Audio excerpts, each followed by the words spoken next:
Bienvenue dans Les Clés du Succès, le podcast des indépendants. Je suis Maureen Beillard, spécialiste en communication et marketing depuis 2012, passionnée par le développement personnel, l'entrepreneuriat et le business digital. Chaque mardi, je partage avec vous des témoignages inspirants de professionnels qui ont réussi et des stratégies concrètes pour vous guider dans cet incroyable voyage vers le succès.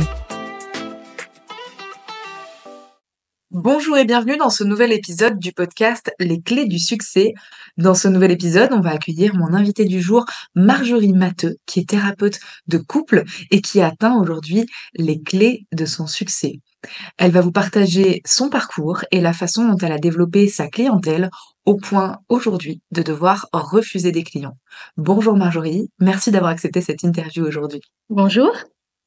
Est-ce que vous pouvez commencer par simplement nous présenter qui vous êtes?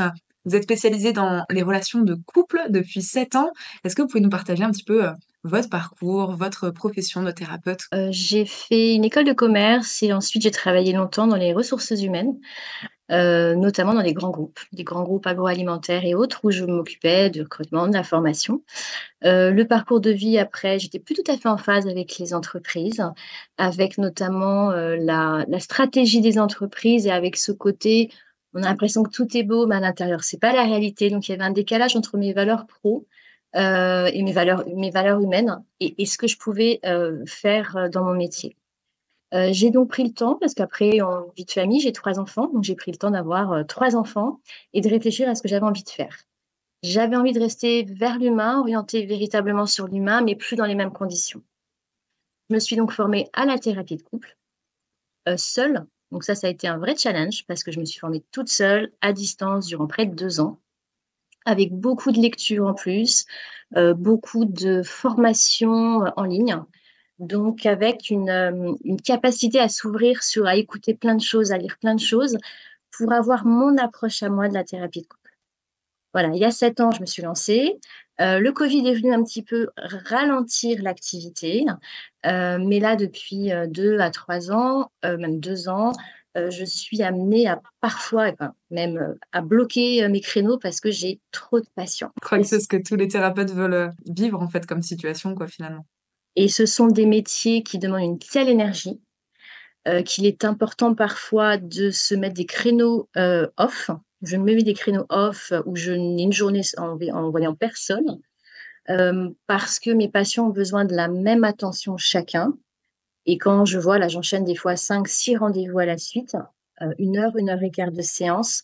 Il y a une telle énergie humaine et bon, on a beaucoup de douleurs à accueillir que si je ne me préserve pas, je ne pourrai pas accueillir mes patients de la bonne manière. Très intéressant comme notion, le fait d'être pleinement disponible pour ses Tout à clients, quoi. fait. Et c'est vrai qu'il peut y avoir parfois une course à prendre de la patientèle, mais c'est contre-productif si on n'est pas bon. On peut aussi avoir, nous, en tant que thérapeute, des problématiques personnelles. On a, une vie avec, des soucis, avec des enfants à gérer, avec des décès des fois dans nos proches, hein, et il faut être capable de se dire: «Là, je suis pas en état de les recevoir parce que, ce serait pas, sain, ce serait pas bon pour moi, également pour eux et pour toute l'image qu'on peut, transmettre aussi aux patients». Si vous êtes pas complètement disponible à 100 pour les accueillir, je crois qu'il vaut mieux mettre de la distance et dire: «Aujourd'hui, je suis dans l'incapacité» et ça, ils l'entendent très bien.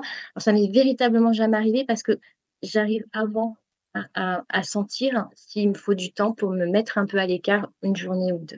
Voilà. Alors j'ai envie de vous demander, est-ce que vous êtes spécialisée directement sur la thérapie de couple? Mais avant de poser cette question, je vais d'abord vous demander quelle est votre définition du succès? C'est très important, j'adore poser cette question à mes invités parce qu'en fait le succès, ça veut pas forcément dire être multimilliardaire et être ultra connu, comme ce qu'on peut se dire parfois au premier abord. Chacun a sa définition du succès et j'aimerais connaître la vôtre Marjorie, s'il vous plaît. Moi, je dirais que le succès, c'est, comment dire? Être aligné avec ce qu'on fait, être en accord avec ce qu'on fait, être épanoui dans ce qu'on fait. Alors évidemment, il y a cette notion d'avoir de plus en plus de patients qui fait qu'on a un retour et ça nous nourrit aussi. C'est ça qui nous nourrit de pouvoir, accueillir l'autre et il y a un côté alors pas sauveur parce qu'il faut pas être dans ce rôle-là, mais un côté de se sentir utile et aujourd'hui le succès et bien, c'est de me sentir utile, de faire un métier qui prend du temps et de l'énergie, mais que j'aime. Et voilà, c'est ça le succès et c'est vrai qu'avoir un compte en banque blindé, si on n'est pas aligné, si on n'est pas heureux, Je peux le voir parfois dans mes patients, des gens qui ont des hauts niveaux avec des énormes jobs, mais qui sont en recherche de qui ils sont. Voilà, donc pour moi, le succès, c'est être aligné avec ce qu'on fait, tout en et ça, on peut pas l'enlever, pouvoir gagner sa vie, confortablement parce qu'aujourd'hui, c'est vrai que, voilà, ça fonctionne assez bien. Voilà, donc le succès, c'est pas le compte en banque, c'est à mon avis plutôt, voilà, l'alignement qu'on peut avoir et comment on se sent avec ça. Puis c'est Très bien. aussi un succès individuel, c'est-à-dire que, le fait, moi, de me former seule, d'aller chercher seule, c'est aussi un succès personnel de se dire: «Bah, j'ai réussi, j'ai enfin, avec 3 enfants, gérer les formations et cetera» et puis aussi le premier rendez-vous, se lancer quand on n'a pas été coaché. Bah, voilà, pour moi aujourd'hui, c'est une réussite de ne jamais lâcher en fait. Voilà, de pas lâcher un objectif, on y va. Après, il faut se mettre des objectifs qui soient atteignables parce que sinon, si on ne les atteint pas, il y a une frustration, mais voilà, c'est plutôt dans cet état d'esprit-là. Effectivement, il y a cette notion, de il y a une réalité matérielle. C'est sûr que si on est dans l'urgence, si on vit pas confortablement, si on est en stress de savoir, si on va payer son loyer, si on va pouvoir payer son loyer ou nourrir ses enfants, c'est sûr qu'on n'est pas dans les meilleures dispositions pour accompagner ses clients. Donc, voilà, ça n'empêche pas qu'il y a besoin il y a une réalité matérielle, mais pour autant, le fait d'être particulièrement aligné avec ses valeurs, c'est un succès en soi. Cette persévérance, ça répond aussi à la définition du succès et donc, Mmh. sur ce parcours autodidacte du coup que vous avez eu. Donc félicitations déjà pour votre parcours. Oui. Comment ça s'est passé pour vous en termes de développement de ce parcours justement? Comment vous vous êtes lancé? Est-ce que vous étiez spécialisé dès le départ? Est-ce que vous êtes spécialisé en cours de route? Dès le départ, faire toutes mes formations, il y a une grande partie effectivement sur la psychologie pure de l'individu, Mmh. mais à 80 après, ce n'est que le couple, que la relation à l'autre, parce que c'est un métier qui est quand même spécifique. C'est-à-dire le couple, c'est, 2 individualités à comprendre et 2 individualités, pardon, à imbriquer et ça n'a rien à voir avec la psychologie classique. Donc il faut comprendre chacun et voir ce qui s'est joué dans le couple. Pourquoi on fait couple? Quels étaient nos objectifs de couple? Quels sont nos besoins? Quelles sont nos attentes? Et ça, c'est très spécifique. J'ai des patients parfois qui m'ont dit: «On a été voir un psy, ça n'a rien donné». Non, parce que moi je ne serais pas capable de faire le travail de psy.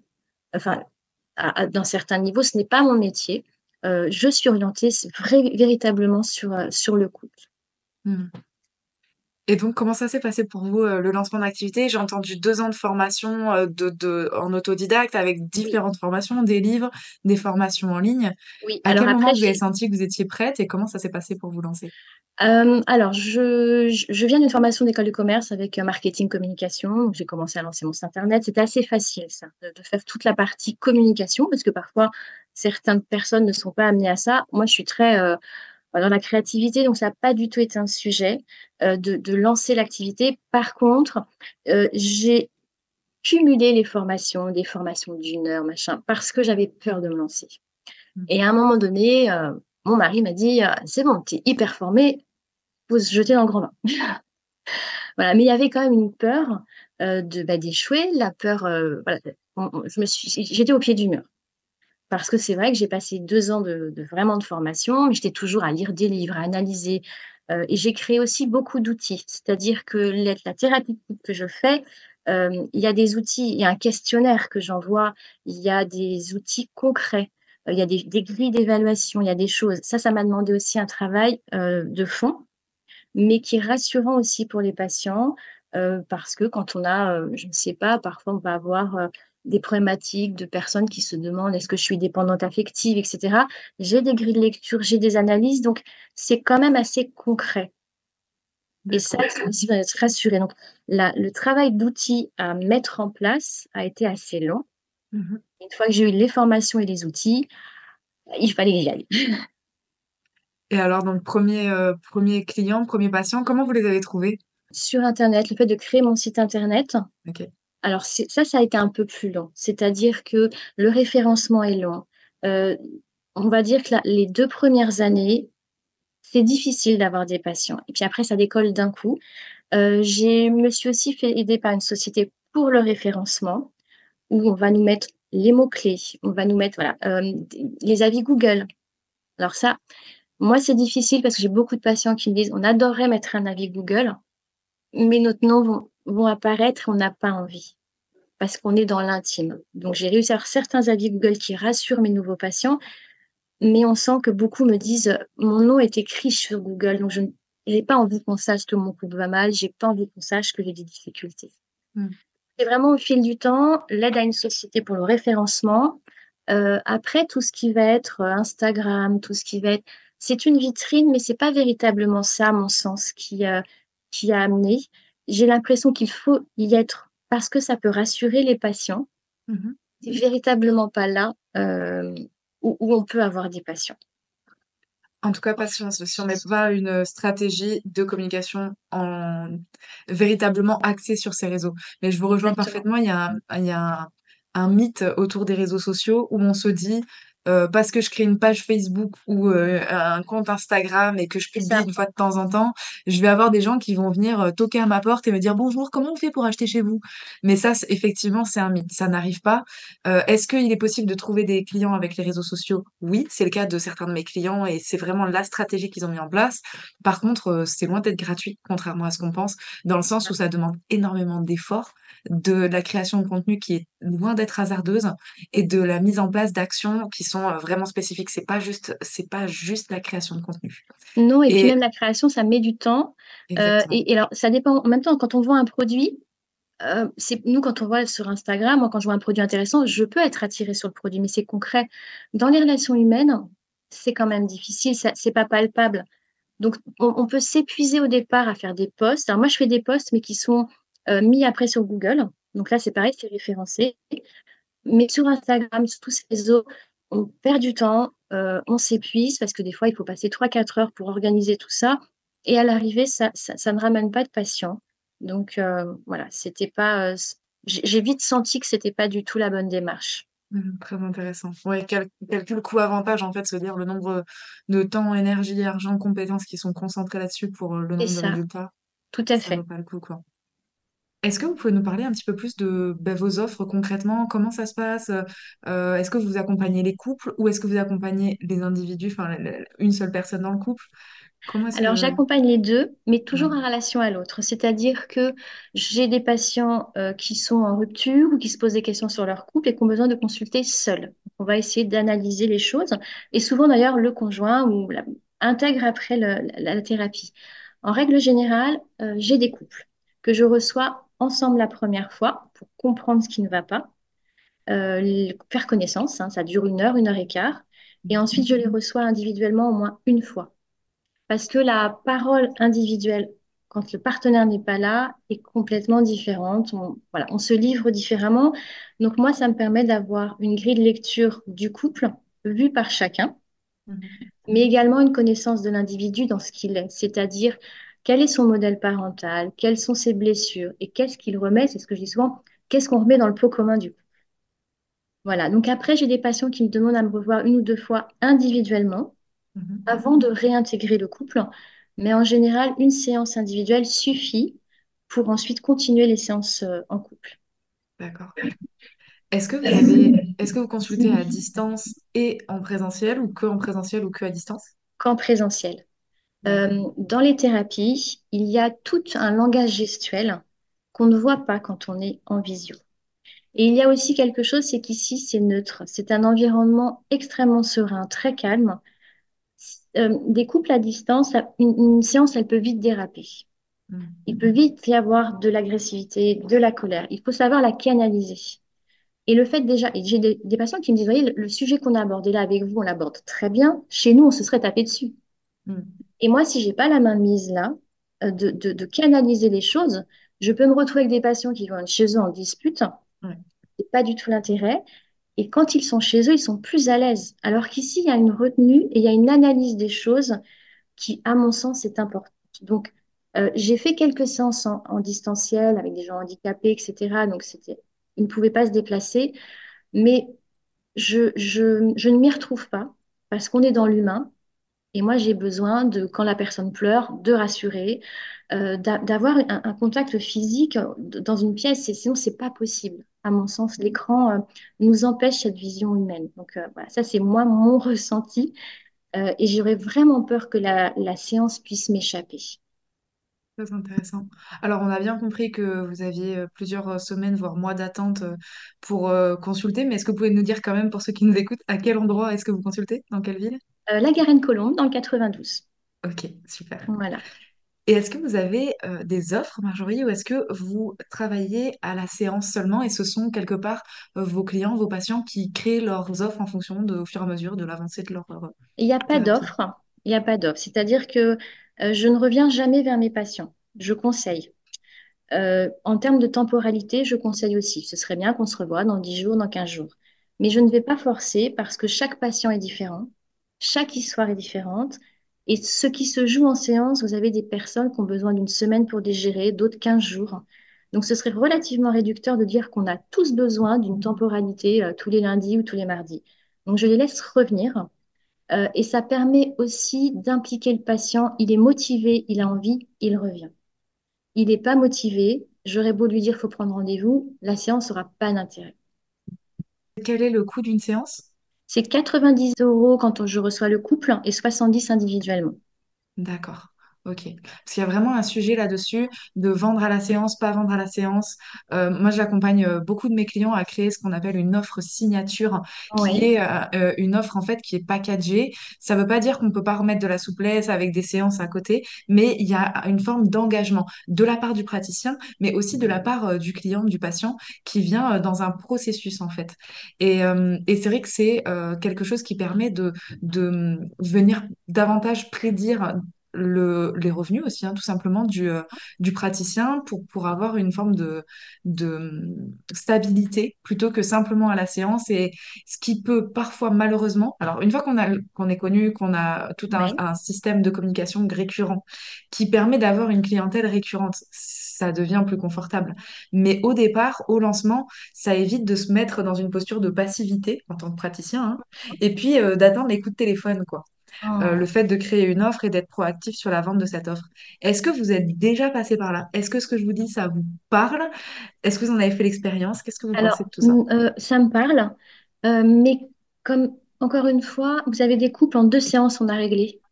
Vous avez des couples qui parfois reviennent me voir au bout d'un an parce qu'ils ont juste une problématique et en même pas des fois une séance, on dénoue les nœuds. Et quand je rencontre des nouveaux patients, je ne sais pas combien de temps va durer la séance. Parfois, vous avez l'impression que ça va être facile, vous comprenez, et en fait, ça s'enlise. Parce que les individualités ou les individus ne sont pas prêts à entendre des choses, ne sont pas prêts à changer. Donc, ce serait compliqué de faire un pack en disant il y a 5 séances, parce que parfois en 2 séances, c'est réglé, et parfois il m'en faut 15. Mais alors, on va Mhm. jamais au-delà en général. Donc, le pack me mettrait des fois dans une situation de les recevoir, alors que il y a soit l'histoire est terminée, soit... Vous voyez, donc j'arrive pas moi avec cette histoire de Pâques. Encore une fois, quand je les reçois, je ne peux pas dire s'ils seront guéris dans 2 semaines, dans un mois. Ça va vraiment dépendre de comment ils intègrent ce qu'on se dit. Et c'est vrai Mhm. que parfois, il y a des gens qui, ça va être un miracle, ils vont tout de suite analyser les choses. Mhm. Et c'est fabuleux, ils arrivent en me disant on va se séparer, et ils repartent au bout de 2 séances en disant mais on aurait fait une erreur et ça repart. Mhm. Ce serait compliqué de dire il faut 3 4 séances. C'est pas du Ouais. tout possible. En fait, ça dépendrait en l'occurrence de la problématique spécifique. Et c'est possible. Enfin, moi, j'ai déjà accompagné plusieurs fois des thérapeutes de couple à Oui, créer cette fameuse offre signature.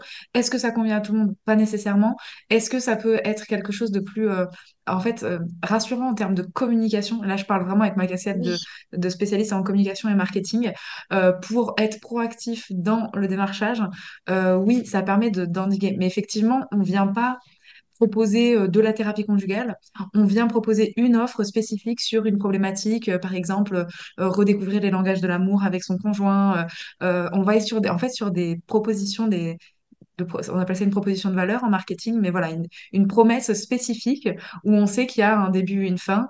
Et ensuite, ça permet effectivement aux personnes de prendre des séances à part ou non, quoi, Oui, ce en serait plus fonction du finalement des processus. thématiques, c'est-à-dire ouvrir un pack sur telle thématique, l'intimité, l'amour, voilà. Et là, ce serait intéressant. Mais aujourd'hui, quand moi je traite le couple dans la crise, ils sont Mhm. plus dans ces thématiques-là, ils sont vraiment dans la gestion de crise. Ouais, ok, ok, ok, super. Est-ce que, j'allais dire dernière question, est-ce que vous auriez des conseils pour les personnes qui nous écoutent, donc qui sont aussi dans le secteur de l'accompagnement et qui n'arrivent pas à développer leur clientèle, leur patientèle, peut-être des écueils que vous avez faits et desquels vous êtes sortis, ou un chemin qui vous paraît plus évident qu'un autre pour pouvoir se lancer et trouver ses premiers ou pas d'ailleurs, mais voilà, développer sa clientèle quand on est professionnel de l'accompagnement. Bonne question. J'avoue que tout ce qui va être flyers, tout ça, faut laisser tomber. Ça n'a aucun intérêt à mon sens. Euh, j'ai envie de dire, je crois qu'il faut se faire confiance et être patient. Parce que ce sont comment dire, des métiers où il y a quand même un bouche à oreille, il y a quand même une connaissance, surtout géographiquement. C'est-à-dire que moi, j'ai des gens qui m'envoient leurs amis, leurs cousins, etc. Euh, il faut du temps. Et il ne faut pas, comment dire, baisser les bras en disant j'y arriverai jamais, parce que sinon on se met dans la posture où on ne va pas y arriver et nos patients le sentent. Donc il faut vraiment être dans une posture d'y aller. Voilà, la patience, c'est vraiment la patience et que les premières années, très clairement, si vous voulez vivre de ce type de métier, c'est quand même difficile. Et il faut aussi, quand on démarre, je crois que on a l'assise au fur et à mesure des séances. C'est-à-dire que moi, j'ai pris de la sécurité dans mon métier au fur et à mesure, quand on rencontre des difficultés, qu'on les aborde, qu'on avance. Mais quand on démarre, on est plein de failles. Et la confiance qu'on acquiert au fur et à mesure, bah, rassurer encore plus nos patients. Donc, cette confiance, on ne l'a pas au début.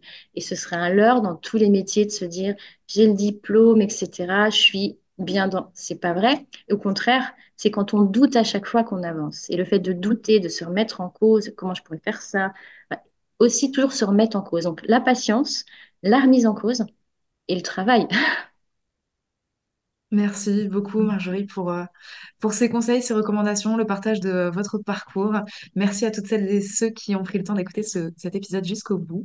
N'hésitez pas à nous poser des questions vous pouvez nous retrouver sur Instagram, les clés du succès, pour poser vos questions eh bien, à Marjorie ou bien à nous-mêmes pour le podcast. On vous partagera également le lien vers son site internet et ses différents réseaux, même si on a bien compris que c'était pas la façon dont elle trouvait ses clients. Merci beaucoup. Merci beaucoup à vous. Vous l'avez compris, il n'existe pas une, mais des clés du succès. Chaque parcours est unique, mais les fondations restent les mêmes. Découvrez-les gratuitement sur lesclésdusuccès.fr. Et on se retrouve mardi prochain pour de nouvelles sources d'inspiration. C'était Maureen Béillard sur LCS.